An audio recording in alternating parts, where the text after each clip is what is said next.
Hello everyone, welcome back to another video where today I'm just going to do some deep dive questions and fan theories for Hazbin of Tell today. As you can see, I'm in a game right now, so I can focus on talking to you while reading these to you. Some of these fan theories are questions / fan theories are mine, so just sit back and relax. And if you want to play this game that I'm on right now, it's on Roblox, so yeah, this is just so I can focus on talking to you while I explain that to you these things. So let's start off with the first one. Are Carmilla's daughters hellborn, or did they die with her? My thing, it's pretty likely that Carmilla's were alive with her, and then died by her side like she did. Maybe that's why she's super protective of them and all that. So, yeah. Also, because if you think about it, if she couldn't protect them, someone pointed out that she probably couldn't protect them when they died, so she's trying to make up for it in hell. So, yeah. Sorry, just clearing the throat here. Or they are hellborn, which, if you don't know, they don't have souls. Hellborns don't have souls in the Helliverse universe. So yeah, that's also probably the reason why she's trying to protect them, is because if Hellborn, because I say this, and it looks like if Hellborns die, they die for good. And as we know, Carmilla can't live with her daughters, and she loves them more than anything. Well, song reference right there in the show. So, yeah. But there's a theory that sinners can't reproduce. But it's still not like true that sinners actually cannot produce. So it's not confirmed that they cannot or can. So, yeah. And this theory can go either way. Just depends on what you believe in as a whole. So, yeah. The second one is, does Carmilla and the other very overlords know Husk? So as we know, Husk was an overlord as one time, at a time in hell. But he lost that title to Alistair when he gambled for his soul, stuff like that, as we can find out in episode 4. So, but one thing stands out. Does Carmilla and the very other, like, old overlords, like Zestral, know him? It's pretty likely that they do, because, I mean, all the overlords know each other. So, yeah. And if they did, he probably participated in their meetings from time to time, as we've seen in, I forgot what episode, but Scrambled Eggs. That was the episode title. So, yeah. Now on to another. And says that, yeah. Another evidence is that, Carmilla and some overlords are very old. So, like, they probably do know Husk. They probably do know him. So, yeah. On to my third observation, is Velvet Carmilla's daughter. Now, this theory has been circling around the fans for a little bit. I did see some people talk about this as well. So, yeah, I'm just going to be talking about it at this moment, right now. So, just to clarify. So, as we know, Carmilla has 2 daughters, named Odette and Clara, right? Um, but one fan theory suggests that Velvet is one of her daughters. So, and as you can see, if you look at Odette, she has blonde hair and a lighter skin, and you look at Clara, she has a little bit of a browner, darker toned skin, like Velvet does, and white hair. And if you look at Velvet, she does have a little white in her hair as well. Um, so yeah, so it's really likely that Clara and Velvet are biological sisters, and Odette is their half sister, meaning that they have a different father. They both have different fathers. But back to the theory, this also might explain the reason why Carmilla does not like the V's, because Velvet joined them and she thinks they're a bad influence on her, as we know in the same episode, Scrambled Eggs. So, yeah. Also, back what I said earlier, it seems Velvet had white hair but dyed it red, but still kept a little bit of white in her hair, if you know what I mean. So, yeah. Okay, on to the next one. Did Lucifer know Vaggie was an angel?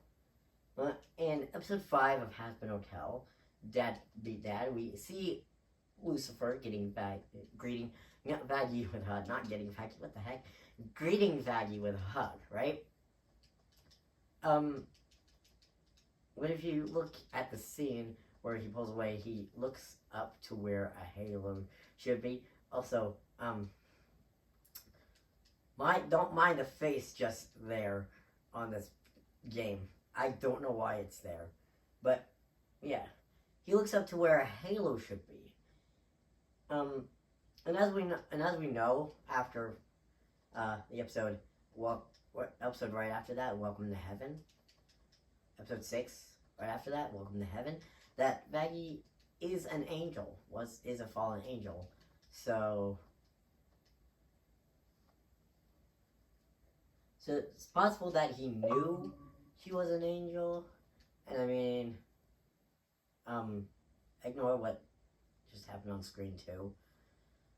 And most likely that he didn't know she was an angel. And not to mention that he is also a fallen angel, so he probably knows what an angel looks like. So that's also another evidence to point out that he probably knew that she was an angel.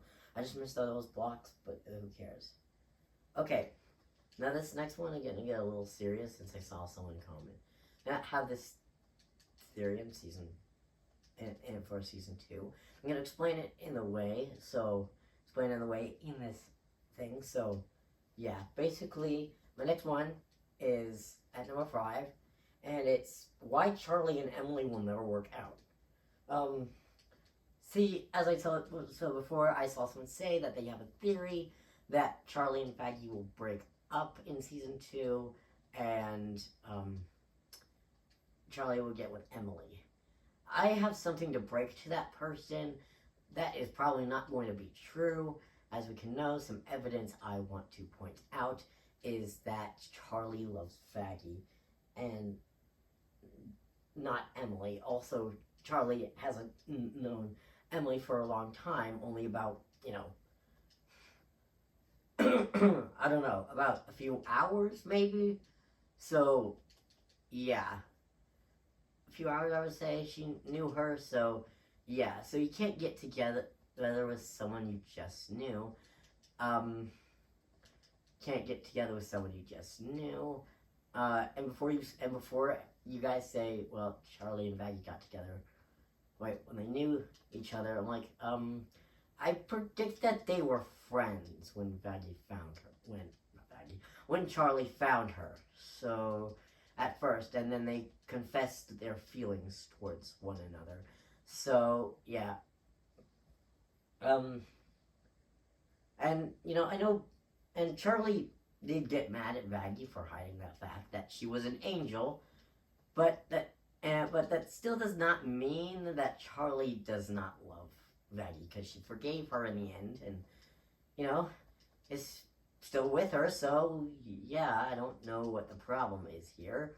Also, a lot of people do say that Maggie and Charlie are toxic, which I do not agree on, since everything that they've gone through, like, come on, everything that they've gone through, yes, they've had some rough patches in their relationship, but it doesn't mean that they, don't love each other and will break up and are toxic. So, yeah. So, yeah. Okay, number 6. I had this is one of my fan theories. So, just so you know. This question is, can Charlie get hurt from angelic weapons? So, as I said, this thing has been circling around me for a while. We know that her father, Lucifer, is a fallen angel, so he can get hurt by these angelic weapons, and we also know that, and her mother is Lilith. Not Lilith Clawthorn from the Owl House, if you're confused. But yeah. And she is a human, so she probably can't, right?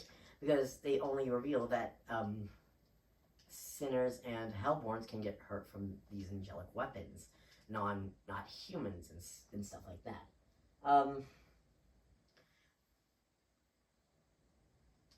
I also know that Charlie does have a soul, because she's an offspring of both Lucifer and Lilith. Although Lucifer does not have a soul, Lilith most likely does. So, yeah. And if Lilith can't get hurt by angelic weapons, that means that Charlie probably can't. And before you say that Lilith is dead, it's never actually implied that she died. It just says that she ran off with Lucifer, so that she just agreed with Lucifer and they were cast out into hell together. So she's probably still alive, just residing in heaven, as we've seen on the last episode. So yeah. So yeah, Lilith is probably still human. So that also means that Charlie probably does have a little bit of immunity towards the angelic weapon. Because of this, we never actually see her get hurt by one. We see her get tossed around by Adam, but we never actually see him use an angelic weapon on her. So, yeah. It's never implied that she can actually get hurt by an angelic weapon or not. But maybe she can. Maybe she can get hurt by an angelic weapon, and I'm just overthinking this. Anyways, on to the next one. Cause we're at 7 right now. I don't know how much of these are. I think there's 8, so we're almost halfway done with this. So yeah, but this next question, next fan theory is Carmilla a fallen angel? Some fans do theorize that Carmilla might be a fallen angel, and it actually does make a little bit more sense. And here's some evidence. Carmilla has a kind of similar skin color as Sarah, and she also has the kind of same jawline, and she apparently knew that angelic steel could kill angels. So it can be decided that she is a fallen angel, most likely a seraphim. So, for the reason she was cast out of heaven, I don't know. Maybe the same thing with Lucifer, where she agreed with him and tried to get the angels to give him a chance or something. Also, judging by the show, it's very likely that she's a fallen angel. So that's basically evidence, and yeah, I do kind of believe in this theory. I don't know if it's gonna get revealed in season 2, or if Busy Pop is just letting us theorize this on for more, because it would make sense, right? Like, what else? Why else would she have made angelic steel weapons and stuff like that, right? Anyway, let me just stop my blabbering for that and go on to the next fan theory. Yeah, that people have been trying to discuss, which is at number 8, and I think I knew it. Yeah, there's been 8, so we're going to wrap this up a little bit here in just a bit. So, yeah. So this next question is Alistair a deer or a Wendigo? This question has baffled fans for a little bit, as I told you, and Alistair is seen as a deer, and he makes squeak noises like a fawn. If you look at the episode, at the second to last episode, I think it's episode 7. Hello, Rosie. He can, and when meeting Rosie and stuff like that, she grabs him, and if you listen closely, he makes a squeaking sound like a fawn. And if you don't believe me, just look up a squeaking sound of a fawn on YouTube, and you'll see what I mean about that. And also watch the episode as well, so you can tell. So yeah. But he also makes the sound like a Wendigo during kind of the ending of the song Stayed Gone in episode 2. Radio killed the video star. So yeah, and if you don't know what a Wendigo is, it's a mythological cannibalistic monster that resides in North America. I've heard it resides mostly in Canada. I also have heard it's more active during winter, and its appearance consists of a tall, rotting creature with a deer skull for a head. It also has I don't know what's happening here. I don't know what's happening. Okay, I got it to work. That was weird. But back to what I was saying. Yeah, a Wendigo is a mythological creature that resides mostly in Canada. So yeah, as its appearance, I said it has a tall, long, like rotting body. It also looks like it's starving. With like a deer skull for a head. That's what it's mostly depicted as, having a deer skull for a head.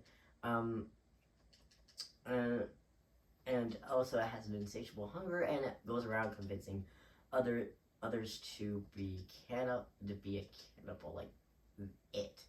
So yeah, there's also another version of this says that the Wendigo, is kind of like a legend mostly, like how people ripped up the land and used its resources poorly, so it's like a revenge kind of.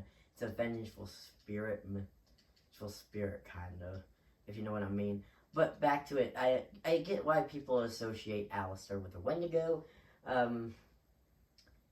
He is a cannibal and has deer-like features, like his ears, and also his tail, which isn't really seen, but he does have one. So, yeah. As you know,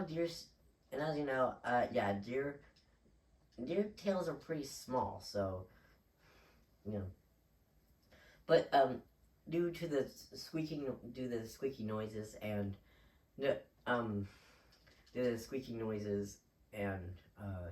deer features, I can tell you that he is most likely a deer. That's just I think. Apparently you can have different opinions on that, so, yeah. well, I don't really have anything to go over anymore. I'm going to do another one of this, like this, about Hello Boss with shorter entries. So, yeah. But just like, let me know. But yeah. Yeah. So, yeah, basically, if you believe in any of these, I totally support it. So yeah, I'll see you all in the next video. Bye!